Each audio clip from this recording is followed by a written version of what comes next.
Reading with your kids. Hola, ni hao, konnichiwa, assalamu alaikum, shalom, mahaba, moni mole wanji, namaste, jambo, bienvenidos. Hi, my name is Jedley, and this is the Reading with Your Kids podcast. We are coming to you from the beautiful and historic neighborhood of Reedville in the southwest corner of Boston, Massachusetts. We are so delighted and so honored that you're joining us in our mission to help families grow closer through reading. Please be sure to subscribe to the show in the iHeartRadio app, on Spotify, Amazon Music, Apple Podcasts, Luminary, Podcast Addict, Stitcher Radio, wherever you find your podcasts. We have two great guests for you today. Laurel Handfield will be joining us from Freeport in the Bahamas to celebrate her Happy Island Press. And later on in the show, Adam Sanford will be joining us to celebrate Samuel Shootingstar. Before we invite our guests to join us in the studio, we want to let you know that this episode of the Reading with Your Kids podcast is brought to you by Snoodles, Cadoodles, Poodles, and lots of noodles. The fantastically funny book from our friend Stephen Joseph. Out of a world where crankiness reigns and cars run on sauerkraut comes a new invention, the Snoodlemobile, the brainchild of Herbie Snoodleman. Now cars are powered by noodles, and the delicious aroma produced fills everyone with happiness. Except one person does not appreciate the success of Mr. Snoodleman's invention. Sour Cruderman, the brains behind the once popular Krautmobile. But when Cruderman decides to seek revenge on his business rival, the unexpected happens. After all, when cars run on noodles, anything is possible. The newest children's tale by author Stephen Joseph invites readers of all ages to enter a world where imagination is king and even the crankiest person can find happiness. Visit Amazon today and order your copy of Snoodles, Cadoodles, Poodles, and lots of noodles. Join us right now from Freeport in the Bahamas. Our guest today is the driving force behind Happy Island Press. Please welcome to the show, Laurel Handfield. Hey, Laurel, how are you? I am wonderful, especially here in the Bahamas, and thank you for having me. She's just rubbing it in there because I shared with her that I'm in very chilly Boston. So just for those of us who are still in the freeze and still having snow left over, what's the warmth like? What does it feel like being down in the Bahamas? Okay, I don't want to make anybody too jealous that's in the cold climates right now, but you asked, so I'm going to tell you that it is beautiful. Today, I look right outside my window, and it's a sunny, gorgeous wind. It's about 77, and it's gorgeous. I love this weather. Wintertime in the Bahamas. All right. Well, one of the things that we love about books is that it can transport us to new places, and I think that's one thing that conversations can do too.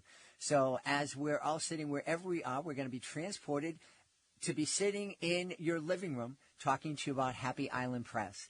Tell us, what kind of books are you bringing into the world? Well, Happy Island Press, what I do is I create coloring and activity books and picture books for young girls. Now, mostly young girls of color, but just in general, young girls, to help build up their self-esteem, to help them imagine so that they can do, be, have anything that they want, and just to be confident in who they are. So how do you get that message across in a coloring book? Well, so you have to start early, I think, which is why I chose a coloring book. But it's just simple affirmations, like things like, I am beautiful, I am strong, I am resilient, things like that you have to do for young girls, young children in general. Mm-hmm. But just you have to start them out early because the negativity begins just as early. What kind of negativity do you think kids are being exposed to? Oh my gosh. Well, if I go back several years for me, I don't want to date myself, but I remember being exposed to just not feeling pretty. I had low self-esteem. Where I grew up in a predominantly Caucasian area. Mm-hmm. So my looks were not celebrated. You know, as a matter of fact, I was teased for it. And it was just difficult. So I felt like I had to kind of build up my self-esteem on my own. I didn't have any help. But, you know, back then in the 70s when I was growing up and in the 80s, there were no like role models for me to look up to. Mm-hmm. There were no books with my face on it. There were definitely no coloring books or anything like that. So that's why I created them, because you want to catch them early. Mm-hmm. Because there is, you know, children can be cruel. They kind of mimic what, you know, adults do or what they see on TV. Mm-hmm. And it's just kind of like you want to catch that early, and you want to affirm to your child that they are beautiful before that negativity kind of seeps into the psyche. Yeah. Yeah. Having raised a young girl myself, that was one of the things that I was very conscious of, was really mm-hmm. Letting her know that she was strong. Mm-hmm. Those were the things that were really important to me to instill in her, that she was strong and that she could do anything she wanted, that she mm-hmm. could bounce back, that it was okay when she had a fall, when she made a mistake, that it was okay, she could come back and do it again and be successful. Right, absolutely, because the thing about that is no one's perfect. I mean, you will fall. You learn those lessons when you fall. So if you try to teach a child, a young girl, young boy, to be perfect, it's not going to happen, because nobody is perfect. So I think the important lesson comes in, teach them when they do fall that you can bounce right back up mm-hmm. and just keep it moving. Yeah, yeah. What's the latest coloring book that you shared with World? Well, just recently, I'm so proud of myself because it took me a while to do this. I had been putting it off. Then the whole COVID thing hit, and I'm like, you know what? I'm going to do this now, or I'm not going to do it ever. So I have 2 coloring and activity books. One is called My Pretty. And again, that's just affirming the inner and outer beauty of a child. The second one is called I Imagine. And that just kind of helps affirm a young person imagining being anything, a scientist, anything, a fireman, a farmer, anything. So I wanted to put that out there as well. And then my picture book, which I just released last month, I believe it was, and that is President for a Day. And that's just a young child imagining what it would be like to be a president for a day. Neat. We've talked a lot here on the podcast about helping kids have dreams. Mm-hmm. One of the things that I've talked about is you reading a study that showed that kids who have dreams, kids who are thinking, I want to be this or that when I grow up, even if it changes every mm-hmm. week or every day, they tend to be happier. They tend to be healthier. They do much better in school. And mm-hmm. I was surprised to learn that there are a lot of kids out there, maybe as many as 40% of kids, who don't have any dreams. So I mm-hmm. think that your books, your I Imagine and President for a Day book, are really important, because it's a great way for families to sit down and start having these conversations with our kids, letting them know that they can do amazing things with their lives. Right. And that's also part of the whole self-esteem package, because when you dare to dream, you are focusing on something positive in maybe a not so positive world. This is why I try to reach like a lot of inner city kids, because, you know, there's a lot of things going on within the home, within the environment that they're dealing with right now that, you know, even if it's just a coloring book or if it's just a picture book, it's just something for them to get out of that reality right there, and that, you know, that bad reality that they may be in, or that bad environment, and just kind of focus on something different and focus on something positive. And that's, of course, being and doing anything that you want to do. Yeah. How do you think we can best, you know, you just described a situation that way too many kids are in, you know, inner city, right. challenged economically, especially now with COVID.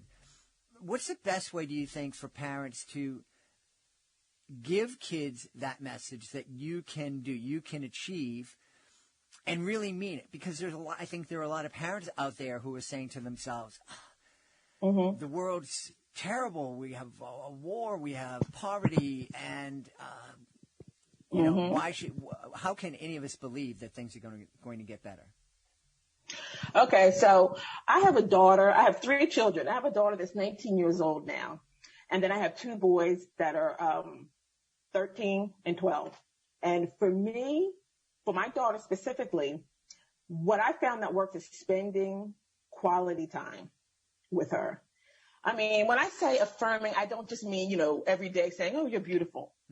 Oh, or every day you're nice or you're sweet, or, you know, I don't just mean that. I just mean spending quality time as well. Like, for instance, my daughter and I right now, we have gotten to the point of where, you know, when we go for walks together in the morning, it's just something that's natural. I'm not forcing it. She's not forcing it. And we just talk.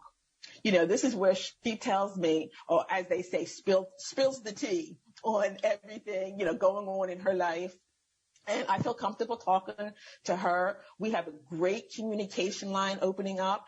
And I think that has taken time. You know, you have to work toward that instead of just kind of, you know, just telling your daughter like, oh, just remember you're beautiful. Just remember you're pretty. That's a good start. But you also have to work in some natural quality time. That's not forced or anything like that, but that's just, you know, just comes naturally where they're comfortable talking to you, you know, where you're comfortable talking to them.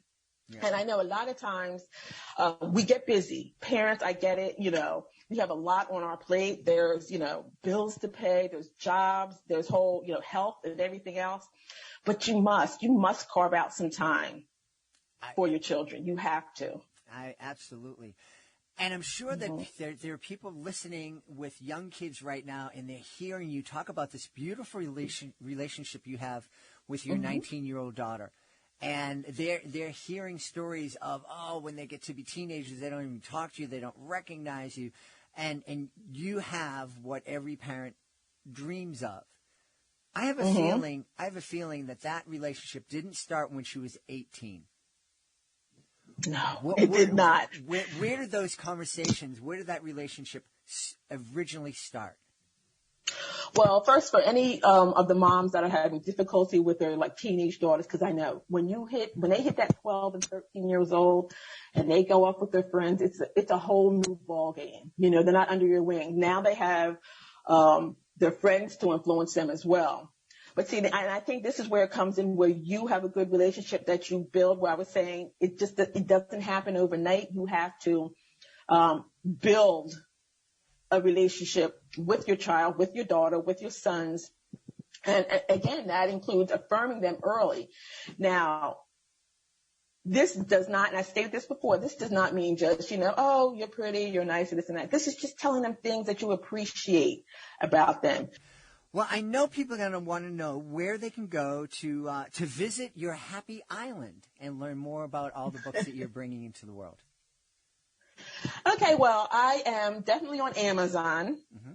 All 3 books are on Amazon. You can check those out there. I have an Instagram under Happy Island Press, a Facebook page under Happy Island Press. My webpage is www.happyislandpress.com, and that's where people can go and you sign up for my free girls guide. And my free girls guide kind of offers like tips, you know, something that you could start today on how to build a relationship with your daughter. You can sign up for that on my webpage. And also, I just recently started TikTok. And that's something that's brand new to me. It's interesting, I'll say, at the least. But I enjoy it. I do enjoy it. Awesome. Well, we've had a great time speaking to the driving force behind Happy Island Press, Laurel Handfield. Hey, Laurel, thanks for spending time with us. Oh, my gosh, I had a great time. Thank you so much. We want to invite you to connect with us on social media, facebook.com/readingwithyourkids, at Reading With Your Kids on Instagram, at Reading With Your Kids on TikTok, and at Jedley Magic on Twitter. Also, please be sure to go to our website, readingwithyourkids.com, sign up for our free newsletter, and use the contact button at the top of the page. And let us know what we're doing right, and let us know what we could be doing better. Let us know who you would like to hear on a future episode of the podcast. Join us right now from the beautiful state of Georgia, one of my favorite places in the world.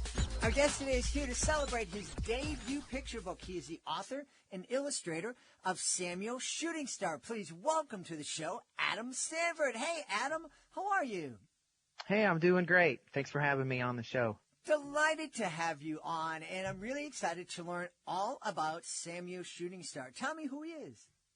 So Samuel Shootingstar is a shooting star, and he is traveling through an uncharted part of his galaxy with his best friend, Luna Bunny, and they are on a journey looking for a new home for Luna after her old home has been destroyed. And so they meet a lot of strange, interesting creatures along the way, and things just never seem to go to plan. So every time they think they've got something figured out, a new problem arises. And what they have to figure out is that their only hope really is that they have to rely on each other to make it through all of these challenges. So the book is really about feeling small in a big universe and learning to support your loved ones when you're dealing with difficult times or impossible challenges. Wow, that's a really important lesson, I think. All of us feel like that sometimes. I know certainly, especially over the past couple of years, that feeling of just when you think everything is going right, it falls apart.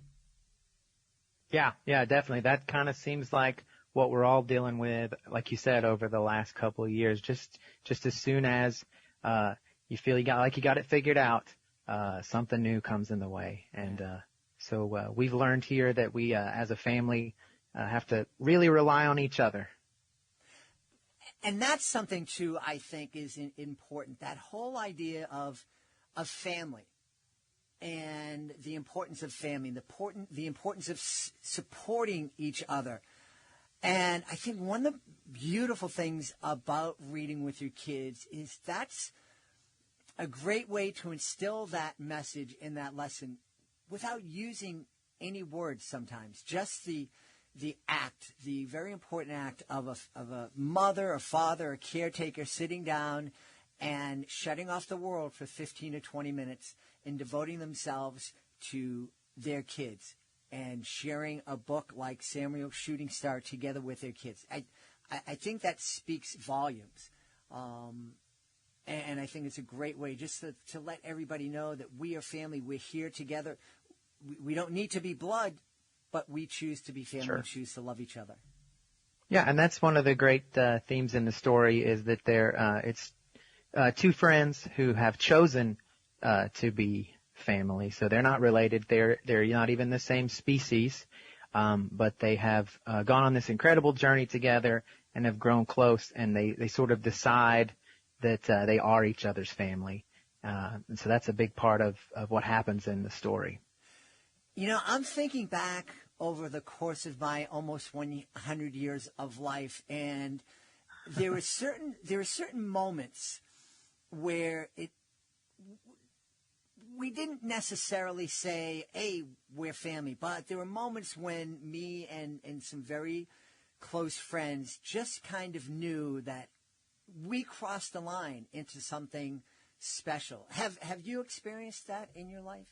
Yes, sure. I have several people in my life that are not related to me by blood, but we consider each other family. And I think, like you said, it's sort of an unspoken thing that can happen, but you just kind of know that these are people that are going to be there for you to support you, and are as close as a brother or sister, something like that. Yeah, definitely. Yeah.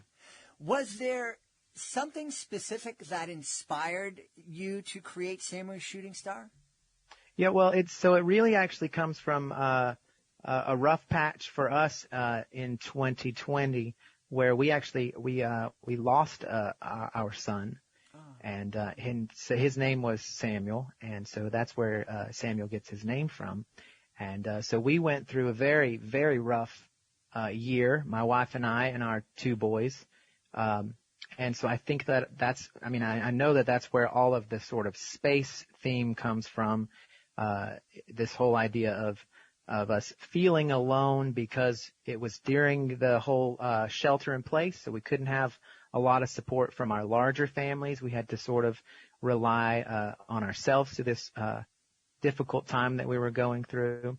And of course, the name Shooting Star comes from Samuel as well, because when you lose a baby or an infant, they use the word shooting star to describe them. Their life was brief but beautiful. Mm-hmm. So we called him our shooting star, and that sort of grew into this whole story that we put together. Myself, mostly just something for me and my two older boys to something that I could maybe read to them, or we talked about it as we were going through things, and I was making sketches and coming up with this idea of, just Samuel being a shooting star out in space going through these adventures, and they would give their input. And so it became this thing that kept our boy that we lost in our life, and another way to sort of draw us together. So that's where it all comes from.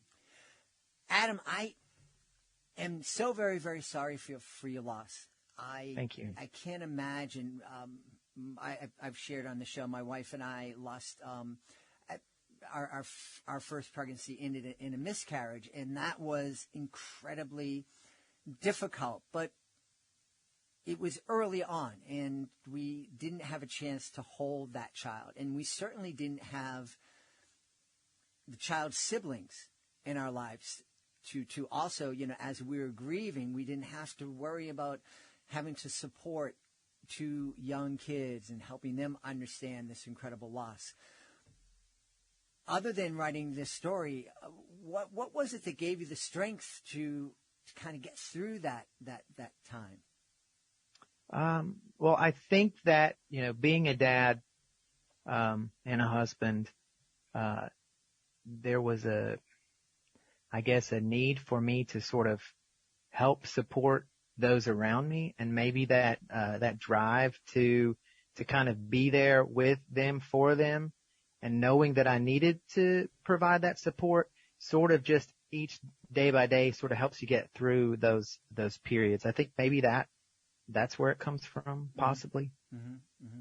Now, you are a very accomplished artist. Did you always imagine that you'd be writing a children's book someday, or illustrating a children's book? It's always been something that I wanted to get into. I've always sort of believed in children's books and what they can do for kids. And so the way that it came about is very interesting, but it was a direction that I had, I guess, sort of seen myself go at some point. I'm very glad that things worked out the way that they have as far as the book is concerned. Mm-hmm. Yeah. We've talked to a number of authors here on the show who took very painful moments in their life and in the life of their family and turned them into something beautiful.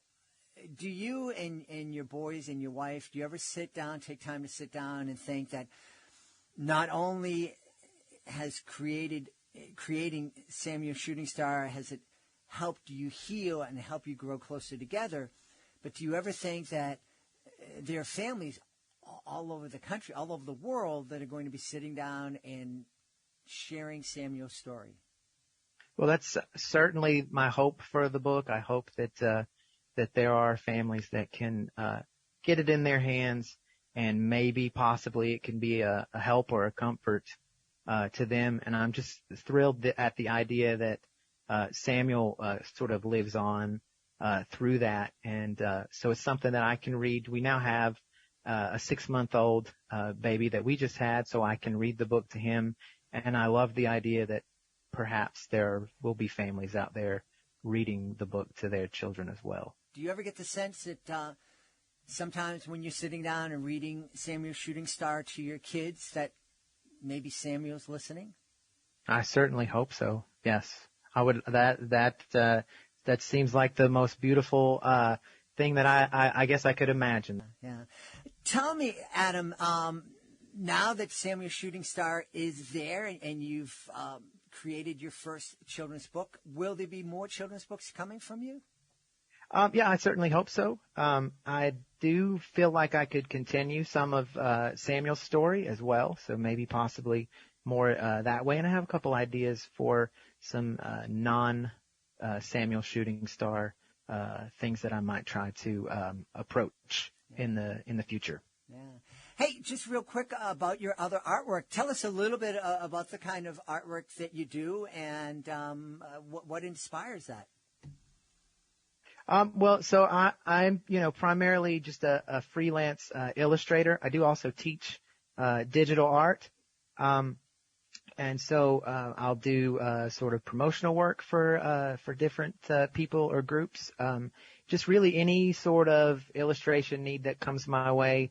Then I get to have a lot of fun drawing those kinds of things. And then if my own work, if it's just something personal, I'm inspired really by my boys, my family, and they're my greatest source of inspiration for any of the artwork that I do. That's really wonderful. I know people are going to want to know where they can go to find out more about Samuel Shootingstar and also find out more about Adam Sanford. Yeah, sure. You can check out my website at adamsanford.com. That's ADAMSANFORD.com. If you want to check out the book, you can go to jumpmasterpress.com/shootingstar. Awesome.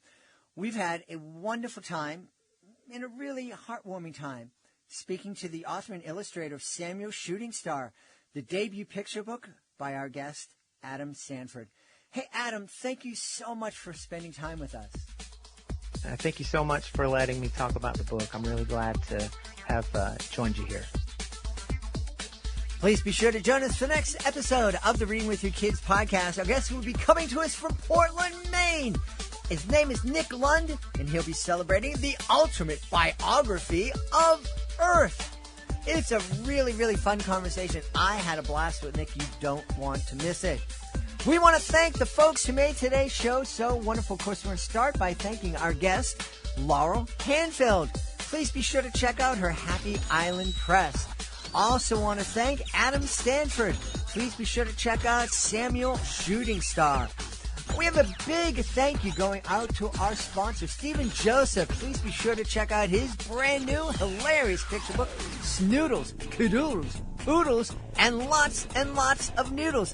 I get hungry every time I say that title. Also get a big special thank you to Skylar Strauss for editing today's show. The rest of my team deserves a thank you. Fatima Khan, Rory Grady. I want to thank my beautiful wife for all the support she gives me. Most of all, we all want to thank you. Thank you so much for taking the time to join us today. And as always, thank you so very much for taking the time to make the world a better place by reading with your kids. I'll be looking for you in the next edition of the Reading with Your Kids podcast.